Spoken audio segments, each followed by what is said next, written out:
Welcome to our microlearning series, brought to you by Centene Behavioral Health's Clinical Provider Training Team. This module focuses on discharge planning. This microlearning is one of 4 in a series. The topics covered in this series are care coordination, treatment planning, titration of services, and discharge planning.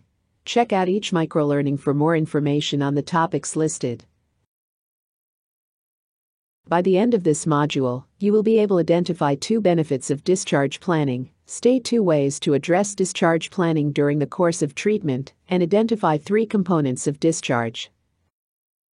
Discharge planning can be a patient-friendly and highly practical approach to guide them and improve their quality of life and mental health in the community. Proper discharge planning can improve outcome and prognosis of the person with a mental illness. Discharge planning can be a complex process. It is not a one-time event. It includes collaboration between the provider, member, family, integrated care partners, and formal and informal supports.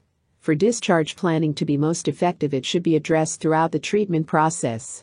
The admission and assessment phases should include collaborative information gathering that drives discharge planning.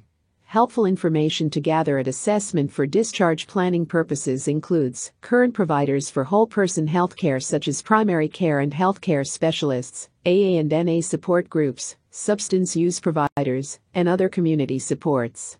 The assessment period is also a good time to educate the member on the importance of discharge planning to set expectations for eventual discharge. This education should continue at every point. It is important for members to know the goal is for independence and continued wellness after discharge. Important education techniques include practicing teach-back techniques and using plain language. Treatment planning is a set of agreed-upon goals that can be used as a benchmark measure for both the client and provider to know when discharge is appropriate. Treatment plan updates should include a collaborative discussion about discharge planning. Care coordination supports the overall health of the member and occurs throughout the treatment episode. Care coordination allows for follow-up appointments to be made and encourages exploration of the ways in which other providers and supports can assist the member after discharge.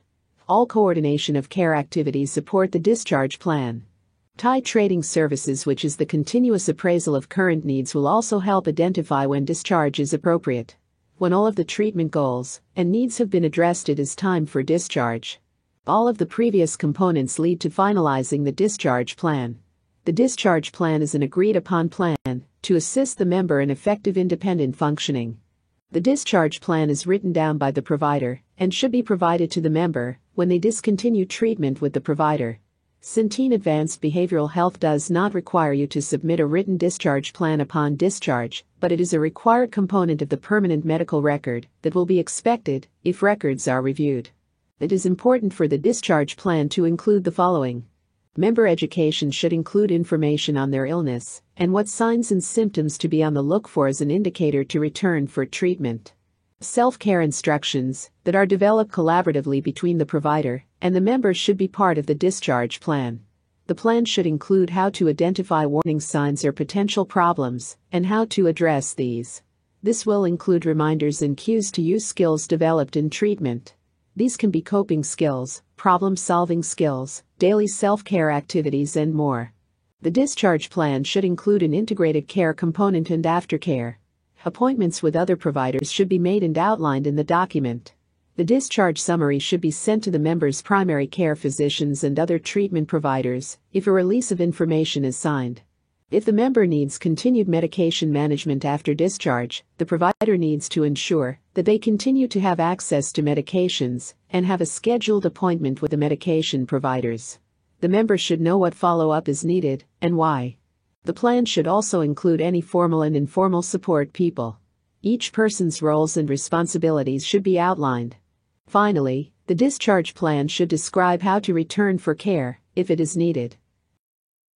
Centene Behavioral Health's mission is to help people live their best lives by being the trusted partner to create superior solutions in behavioral healthcare and wellness.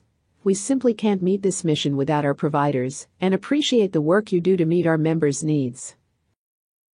If you are experiencing any barriers to discharge planning or have any additional questions, please contact Hope Tomford at the information provided on your screen. Thank you for attending this microlearning on discharge planning. References for this microlearning are shown here. If you would like to review any of these references, please click the pause button and write down the items of interest. To move on from this video, please click the next button at the bottom of your screen.